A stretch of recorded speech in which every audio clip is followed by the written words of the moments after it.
আসসালামু আলাইকুম। আমাদের রিটন ভাই, তার নিয়ে অনেক দিন পরে বসলাম। তো রিটন বাইরে ক্যামেরার সামনে নিয়ে আসার কারণ আপনারা দেখেন তাহলেই বুঝবেন। রিটন ভাই কেমন আছেন? জি ভালো আছি। তো রিটন বাইরে ক্যামেরার সামনে নিয়ে আসার কারণ,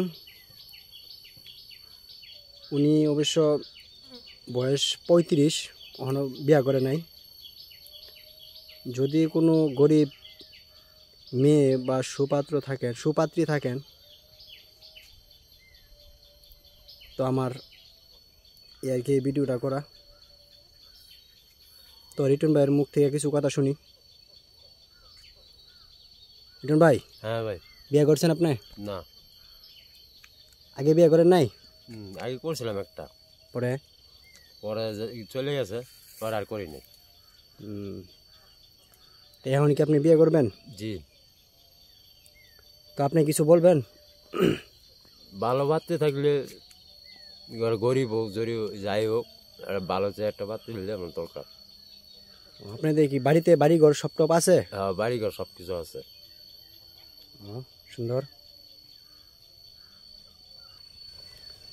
তো শুনলেন রিটন ভাইয়ের মুখ থেকে।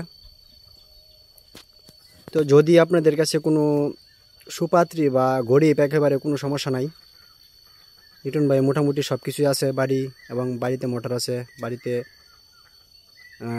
বড় একটি রুম আছে, টিন সিট, জায়গা সম্পদও আছে মোটামুটি চলনশীল, অথচ বিয়া করে না অনেক দিন যাবত। তো এখন বিয়া করবে, আপনারা দুজি ভালো পাত্রী থাকে আপনাদের দেখাই, সবাই কমেন্টস করবেন, ঠিক আছে? আর সবাই এই বিষয়ে একটু শেয়ার করবেন, কারণ একটা শেয়ার করাতে আমার বড় ভাই রিটন মিয়া একজন ভালো মানুষের কাছে তার ভিডিওটা যাইতে পারে।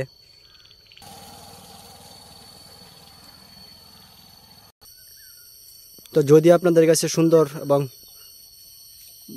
পাত্রী থাকে, বয়স মোটামুটি হোক, কোনো সমস্যা নাই, তার সাথে যেটা ম্যাচিং করা হয়, আপনারা তো ভিডিওতে দেখতেই পারতেছেন সে কীরকম মানুষ, ঠিক আছে? সালাম দেন সবাই। আসসালামু আলাইকুম। ওকে, সবাই ভালো থাকবেন আর সবাই ভিডিওটা শেয়ার করবেন। ধন্যবাদ সবাইকে। আসসালামু আলাইকুম।